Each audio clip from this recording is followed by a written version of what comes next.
محترم ناظرین، السلام علیکم ورحمۃ اللہ وبرکاتہ۔ میرے والد کے انتقال کے بعد میری ماں نے اپنی ساری زمین بیچ کر میڈیکل کی پڑھائی کے لیے شہر بھیج دیا۔ میرا میڈیکل کا آخری سال تھا جب میرے گھر سے فون آیا تھا کہ میں فوراً سے گھر پہنچوں۔ جیسے ہی میں اپنے گاؤں پہنچا، یہ دیکھ کر میرے سر پر آسمان گر گیا تھا کہ گاؤں والوں نے میری سگی بہن کا رشتہ گاؤں کے پاگل شخص سے کر دیا ہے۔ میری بہن نے جب روتے ہوئے مجھ کو پکارا تو یہ دیکھ کر میرے قدموں کے نیچے سے زمین نکل گئی کہ محفل میں سر جھکا کر بیٹھا ہوا تھا۔ آج میرے سر پر پگڑی رکھی جانی تھی۔ میرے باپ کو مرے آج تیسرا دن تھا۔ ہمارے گاؤں میں ایک رواج تھا، اگر گھر کا سربراہ مر جائے تو اس کے بڑے بیٹے کے سر پر خاندان کی پگڑی رکھی جاتی ہے۔ میرا دل پھٹنے کے قریب آیا ہوا تھا۔ ایسا لگتا تھا جیسے میں ابھی ختم ہو جاؤں گا۔ جس باپ کی انگلی پکڑ کر میں نے چلنا سیکھا تھا، جس باپ کے کندھے پر بیٹھ کر میں نے پورا گاؤں دیکھا تھا، آج مجھے اس کی جگہ پر بٹھایا جا رہا تھا۔ یہ سوچ کر ہی میرا دم خشک ہونے کے قریب آ گیا تھا۔ مجھے بہت رونا آ رہا تھا، لیکن میں محفل میں رو نہیں سکتا تھا۔ ضبط کے مارے میرا چہرہ لال سرخ ہو چکا تھا۔ گھر کے اندر میری ماں کے سر پر سفید چادر ڈال دی گئی تھی۔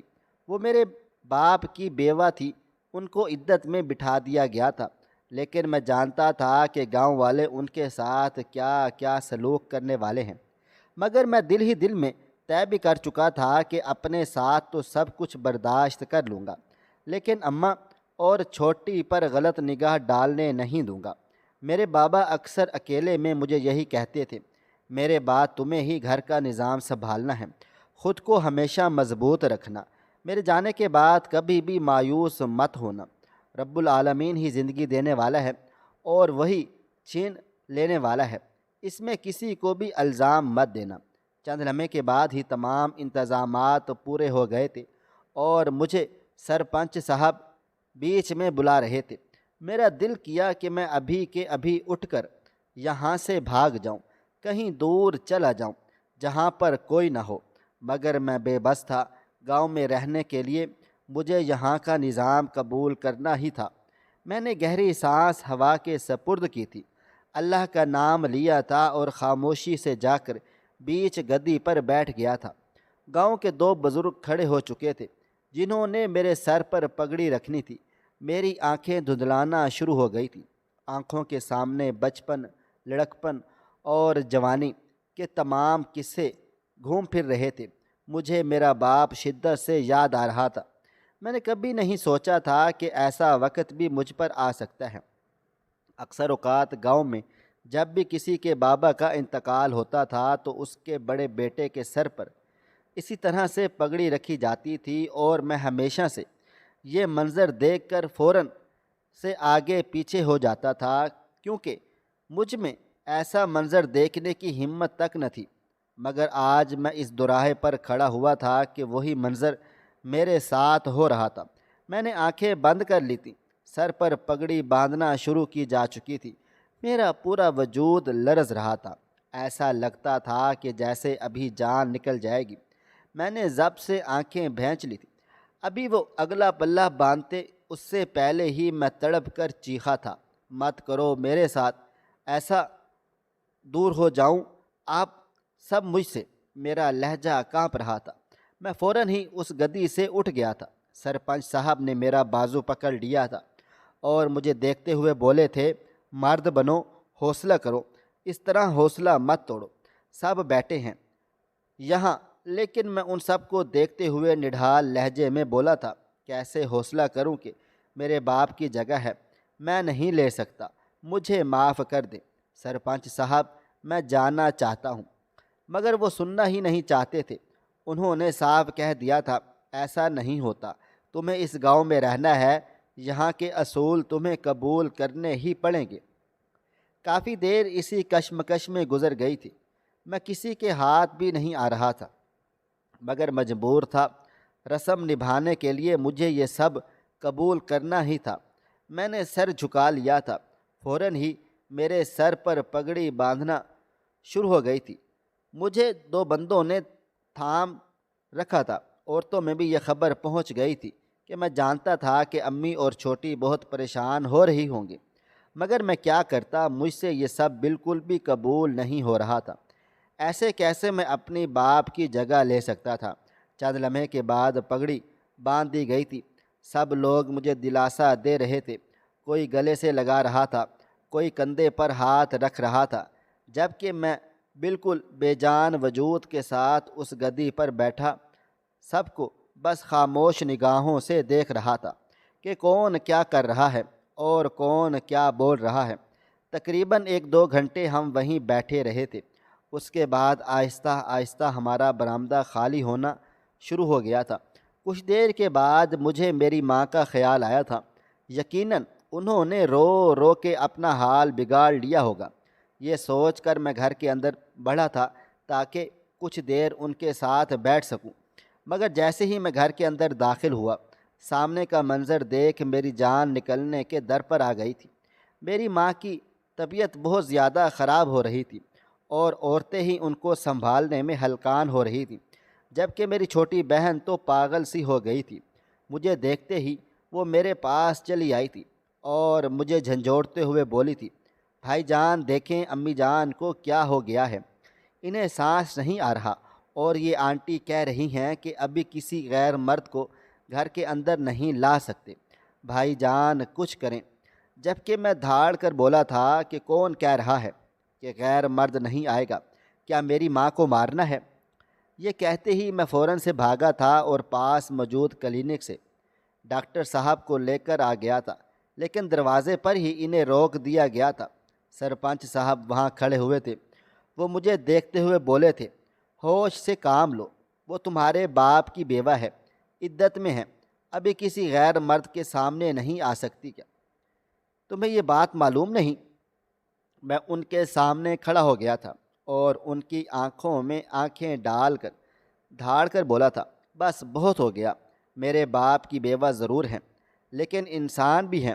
بے شک اللہ تعالیٰ کے احکام ہیں کہ عدت میں بیٹھی ہوئی عورت 4 دیواری میں رہے گی، مگر اللہ تعالیٰ نے عورت پر اتنی آزمائشیں نہیں ڈالی کہ اگر کوئی مسئلہ درپیش آ جائے تو وہ باہر کو نکل سکتی ہے۔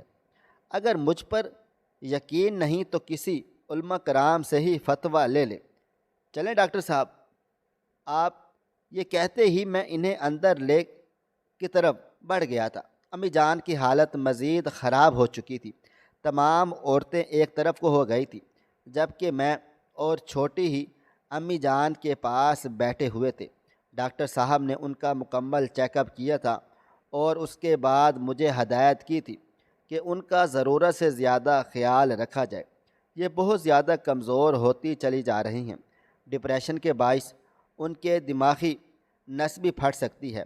بہتر ہوگا کہ ان کے ساتھ وقت گزارا جائے، ان کے دل کا غبار نکالا جائے اور ان کو جھنجھوڑا جائے کہ جتنا رونا ہے رو لیں، کیونکہ اگر یہ نہیں روئیں گی اور دل میں درد بڑھتا جائے گا تو بعد کے لیے پریشانی ہو جائے گی، بے وجہ کی بیماریاں جنم لے لیں گی۔ ان کی بات سن کر میں نے سر کو ہلکی سی جنبش دی تھی اور ان کا بے حد شکریہ ادا کر کے گھر سے رخصت کر دیا تھا۔ ڈاکٹر صاحب کے جانے کے بعد 2 عورتیں آئی تھیں۔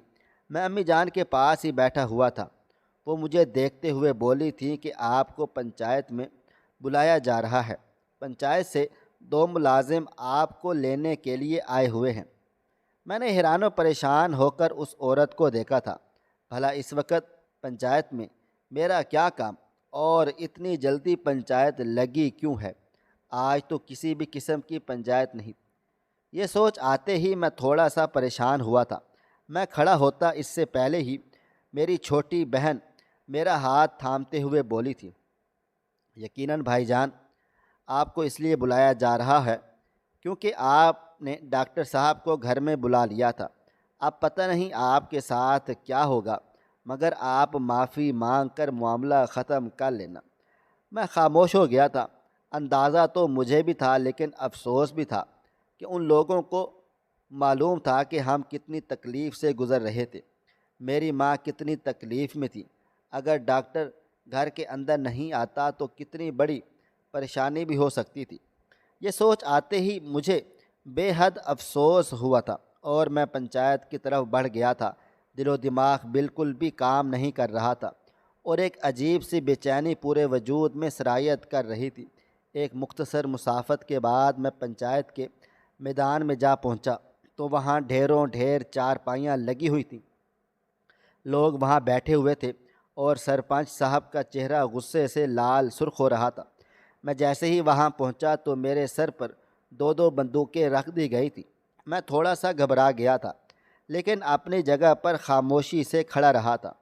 دھیمی آواز میں نے اجتماعی سلام کیا تھا اور سرپنچ صاحب کے سامنے جا کر بولا تھا، بولے کیا حکم ہے میرا محض یہ کہنا ہی تھا کہ اچانک ہی وہ دھاڑ کر بولے تھے، ہم تمہارے ساتھ ہمدردی کر رہے ہیں اور تم ہمارے سامنے کھڑے ہوگے۔ عمر کیا ہے لڑکے تمہاری؟ تمہارا باپ مرا ہے، ہم اس بات کو تسلیم کر رہے ہیں، لیکن اس کا ہرگز یہ مطلب نہیں ہے کہ تم ہمارے ہی سر پر چڑھ کر ناچو۔ ان کی بات سن کر میں نے سر کو جھکا لیا تھا۔ بے شک میں نے ان سے بدتمیزی کی تھی، لیکن میں ماں کے معاملے میں واقعی خود غرضہ ہو گیا تھا۔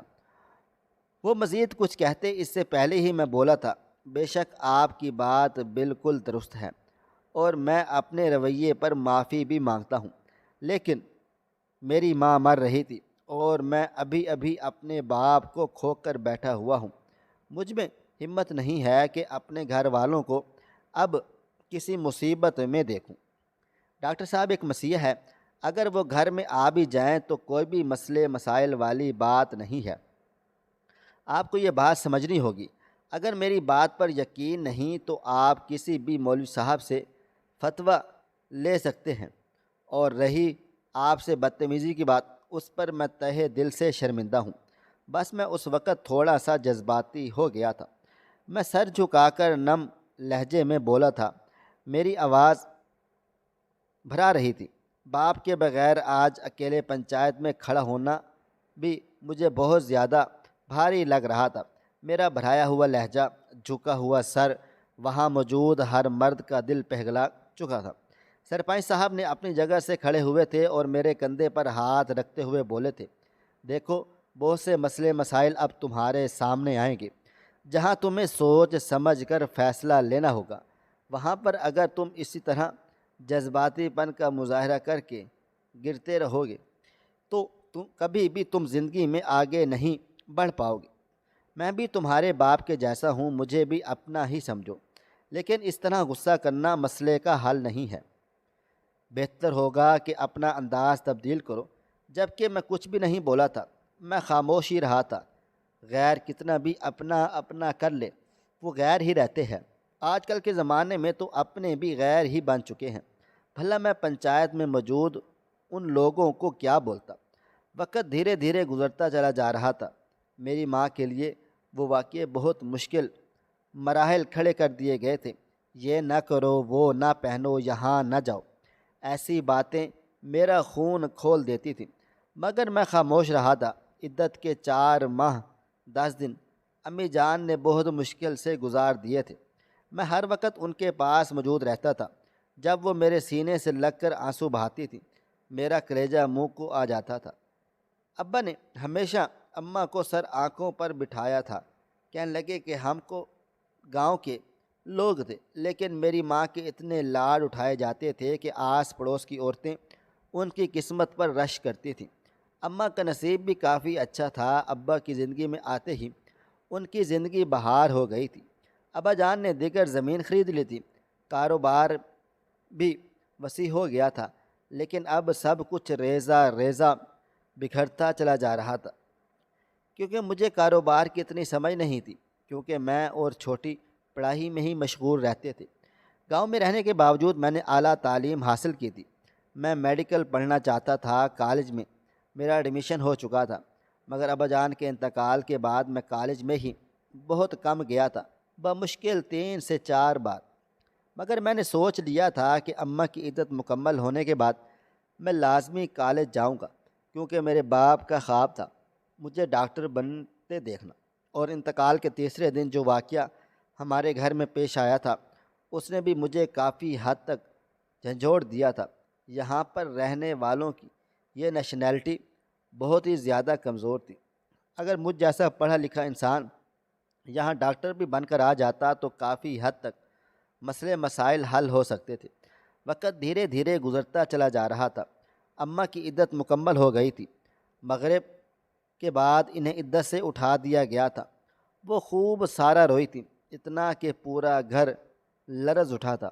ان کی چیخیں سن کر میرا دل پھٹ رہا تھا، لیکن میں بے بس تھا۔ وہ رو رو کر مجھ سے کہہ رہی تھی کہ اپنے بابا جان کو مجھ سے بھی لے جاؤ، کہیں سے بھی لاؤ، میں تمہارے آگے ہاتھ جوڑتی ہوں۔ میری چھوٹی بہن بھی ایک کونے میں بیٹھی روئے چلے جا رہی تھی۔ مجھے بالکل بھی سمجھ میں نہیں آ رہا تھا کہ کیسے میں اماں اور چھوٹی کو سنبھالوں۔ بہت مشکل سے امی جان کو قابو کر کے میں چھوٹی کے پاس چلا گیا تھا۔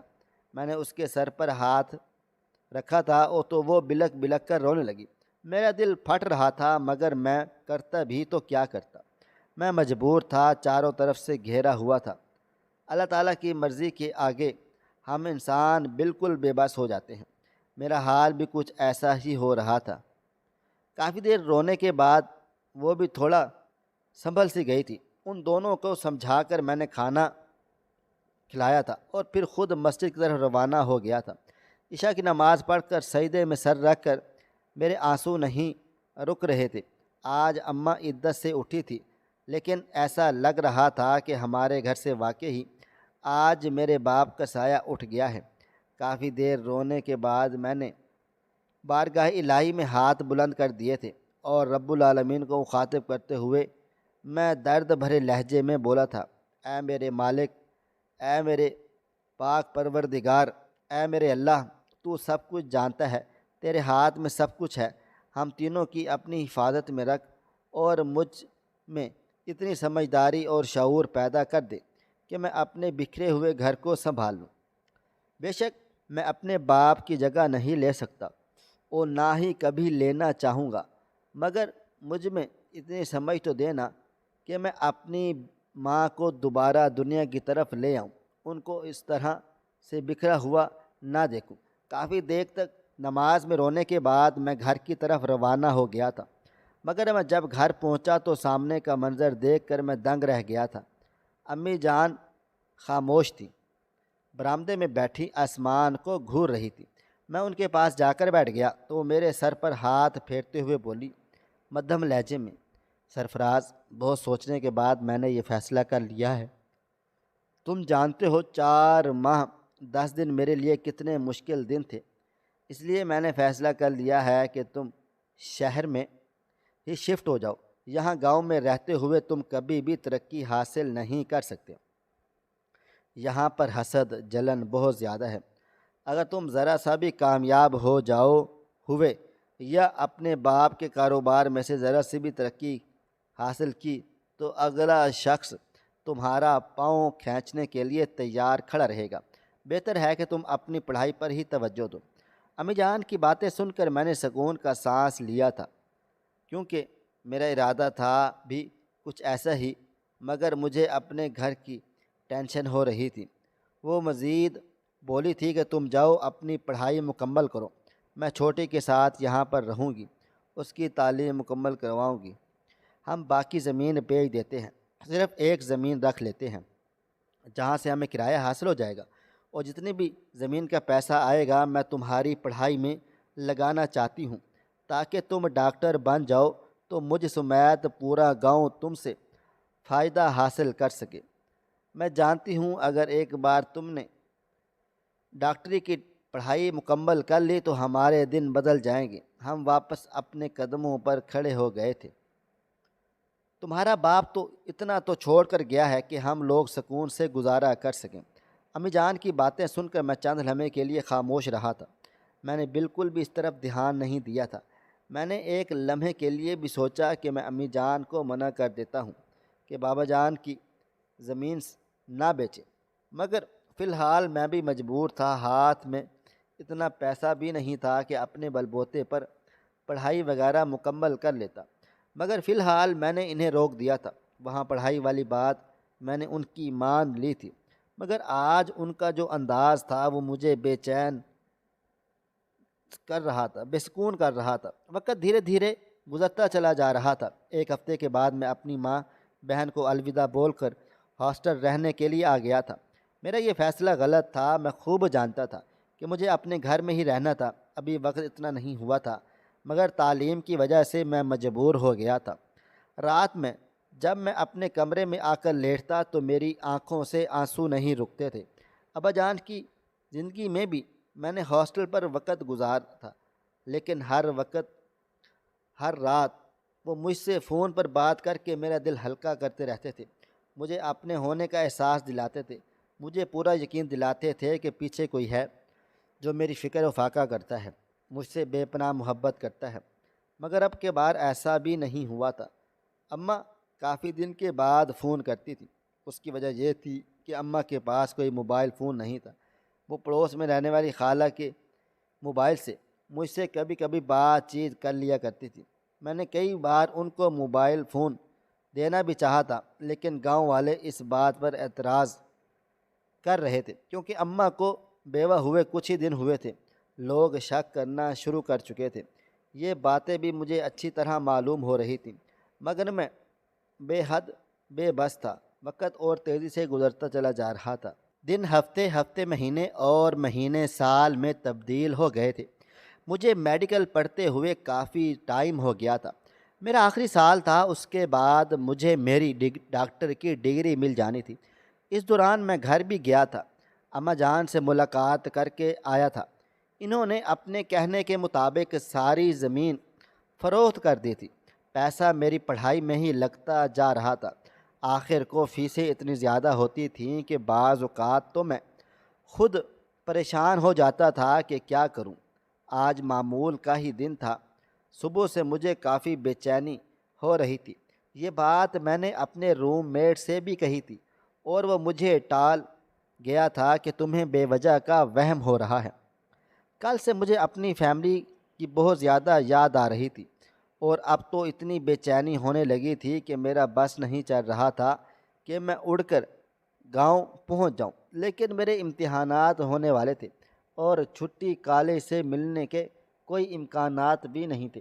یہی وجہ تھی کہ میں حد سے زیادہ پریشان تھا، لیکن میرا دل عجیب و غریب پریشانی میں مبتلا ہوئے چلے جا رہا تھا۔ بار بار مجھے چھوٹی اور امی کا خیال آ رہا تھا۔ ایک دو بار میں نے سوچا کہ میں فون کر کے پتہ کروں کہ سب خیریت ہے نا یا نہیں، مگر میری ہمت نہیں ہو رہی تھی اور نہ ہی رابطے کا کوئی ذریعہ تھا۔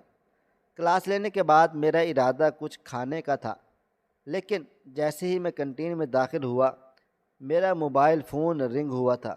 میں نے کال اٹھائی، ریسیو کی، تو دوسری طرف سے امی جان کی روتی ہوئی آواز سنائی دی تھی۔ سرفراز بیٹا، تم کہاں ہو؟ تم جلدی سے کسی بھی طرح گاؤں آ جاؤ، بہت بڑا عذاب نازل ہو گیا ہے۔ ان کی بات سن کر میرا دل دھک سے رہ گیا تھا۔ میں فوراً سے بولا تھا، کیا ہوا؟ سب ٹھیک ٹھاک ہے نا؟ آپ رو کیوں رہی ہیں؟ چھوٹی کہاں پر ہے؟ کوئی مسئلہ ہو گیا ہے کیا؟ امی جان بے چینی سے بولی تھی۔ ہاں سرفراز، بہت بڑا مسئلہ ہو گیا ہے، تم کسی بھی طرح گاؤں پہنچو، ورنہ سب کچھ ہمارے ہاتھ سے نکل جائے گا، ہم تباہ و برباد ہو جائیں گے، خدا کے لیے جلدی آ جاؤ۔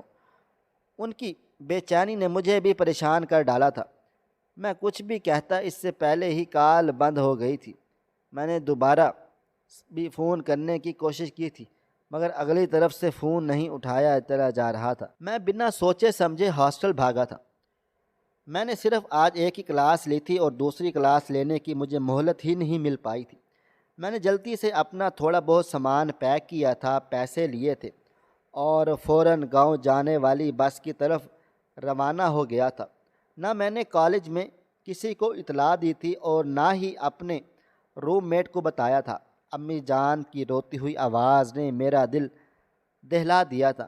وہ کبھی بھی اس طرح سے برتاؤ نہیں کیا کرتی تھی، لیکن جب تک میری ماں ان سے بات ہوتی رہی تو مجھے یہی بولتی تھی کہ یہاں سب خیریت ہے۔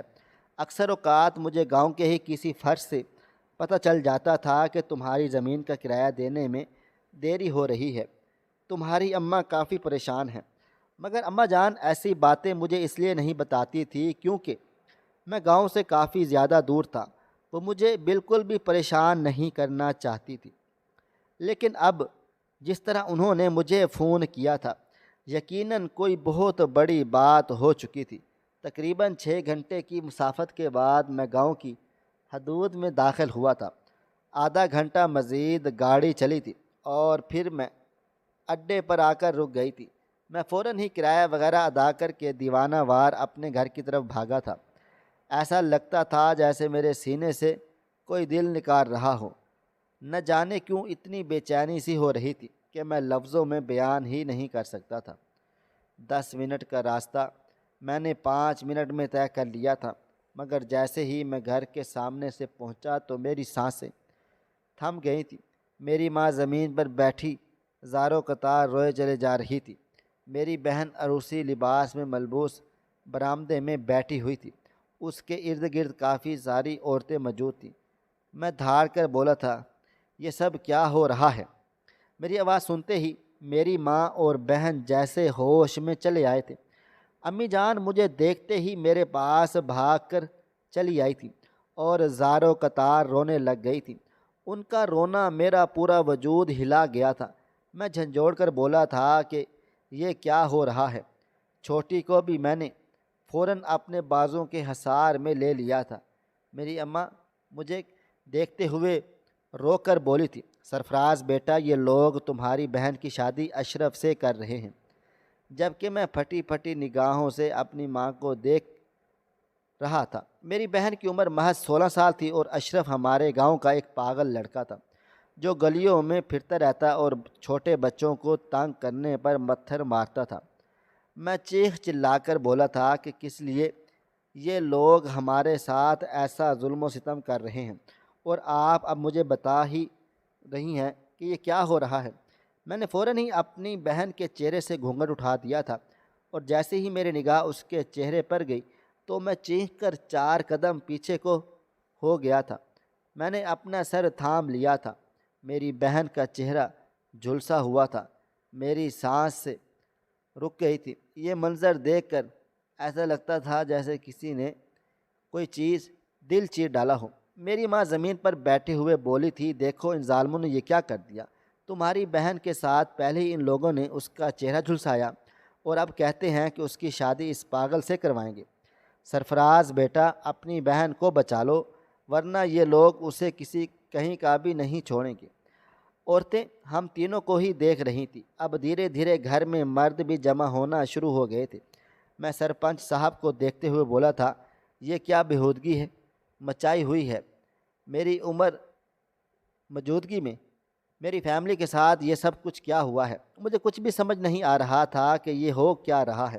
سرپنچ صاحب نے مجھے دیکھتے ہوئے بولے تھے کہ تمہاری بہن اتنی کم عمر ہو کر لڑکوں سے چکر چلا رہی ہے، ان کے ساتھ بھاگنے کی منصوبہ بندی کر رہی ہے۔ کئی بار اسے کنویں پر لڑکوں کے ساتھ پکڑا گیا ہے۔ ہم نے تمہاری بہن کا چہرہ جلایا ہے اور اب اس کی شادی اس پاگل سے کروا رہے ہیں تاکہ ساری زندگی اپنی غلطیوں کا یہ ازالہ بھگتے۔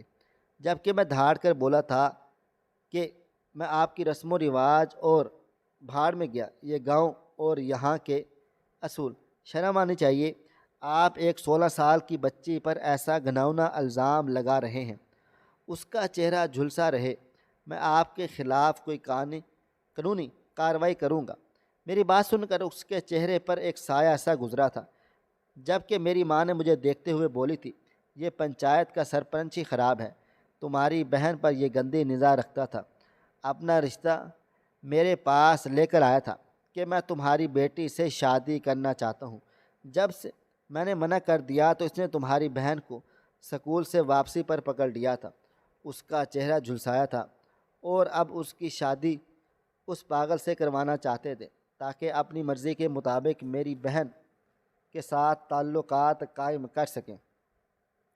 یہ سننا ہی تھا کہ میرا دل و دماغ بھن اٹھا تھا۔ سرپنچ صاحب بہت بری طرح سے گڑبڑا سے گئے تھے۔ وہ فوراً سے بولے تھے، نہیں نہیں، کچھ ایسا ویسا بھی نہیں ہے، یہ سب جھوٹ بول رہی ہے۔ تب میری بڑی بہن نے بھی روتے ہوئے بولی تھی، جی بھائی، امی جان سچ کہہ رہی ہیں، یہ ایسے ہی کرتے تھے، کئی بار انہوں نے مجھے راستے میں روکا تھا اور میرے ساتھ اس طرح کی بدتمیزی کرنے کی کوشش کی تھی۔ میرا ہاتھ پکڑ لیتے تھے اور مجھے آگے بھی نہیں جانے دیتے تھے۔ ان کے آگے روتی تھی، گڑ گڑاتی تھی، کیونکہ پھر بھی یہ بات کہیں نہیں سنتے تھے۔ اپنی بہن کا ایسا حال دیکھ میرا دل و دماغ گھوم گیا تھا۔ میں نے فوراً ہی سرپنچ صاحب کا گریبان تھام لیا تھا۔ تمام لوگ اسے گھور گھور کر دیکھے چلے جا رہے تھے۔ میں اس کے منہ پر ایک زوردار تھپڑ رسید کرتے ہوئے بولا تھا، شرم آنی چاہیے، آپ کی بیٹی کی عمر کی ہے اور وہ آپ اس طرح کی حرکتیں کر رہے ہیں۔ جبکہ وہ آدمی مجھے مارنے کے لیے لپکا تھا۔ میں اس کے گارڈز کو بھی آگے بڑھے ہوئے تھے، لیکن شاید اللہ تعالیٰ نے اپنے معصوم بندوں کی حفاظت کر ہی لیتا ہے۔ میرے گاؤں والے فوراً ہی اس سرپنچ کے پاس آ گئے تھے اور سب دھاڑے مار مار کر بولے تھے، یہ اس آدمی کا روزہ ہے، آج تم لوگوں سے شکر ہے کہ آواز اٹھائی، ورنہ ہم جیسے لوگ تو کبھی بھی آواز بھی نہیں اٹھا سکتے تھے۔ سبھی اس آدمی کے خلاف ہو گئے تھے۔ میں نے فوراً ہی اس کے خلاف پرچہ کٹوا دیا تھا اور اپنی ماں بہن کو لے کر شہر میں آ گیا تھا، کیونکہ اب مجھے وہاں ماں اور بہن محفوظ نہیں رہیں گی۔ وقت گزرتا چلا جا رہا تھا۔ میں اور 1 سال کے بعد اپنی پڑھائی مکمل کر کے ڈاکٹر کی ڈگری حاصل کر ڈالی تھی۔ بہن کا کالج میں داخلہ کروا دیا تھا۔ ایک ماہر سکن اسپیشلسٹ نے اس کا علاج شروع کروا دیا تھا۔ اس کے داغ دھبے جانا شروع ہو گئے تھے۔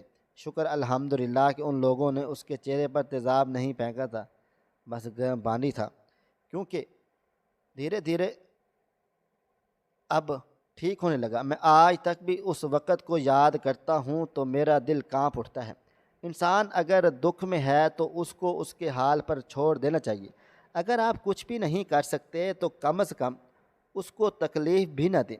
میں تمام مسلمان بھائیوں کو ایک ہی پیغام دوں گا کہ یتیم کی آہ سے بچیں، کیونکہ اگر ایک بچے نے بد دعا دے دی تو آپ کہیں کے بھی نہیں رہیں گے۔ محترم ناظرین، آپ کو ہماری آج کی کہانی کیسی لگی؟ کمنٹ باکس میں اپنی رائے کا اظہار کریں۔